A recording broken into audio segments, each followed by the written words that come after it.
এবার ঈদেও হয়নি ফেরা ঘরে,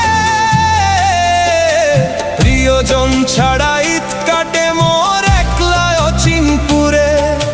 নিঃসঙ্গতা কুরে কুরে খায় তবুও মুখে হাসি, আমি যে প্রবাসী, আমি যে প্রবাসী।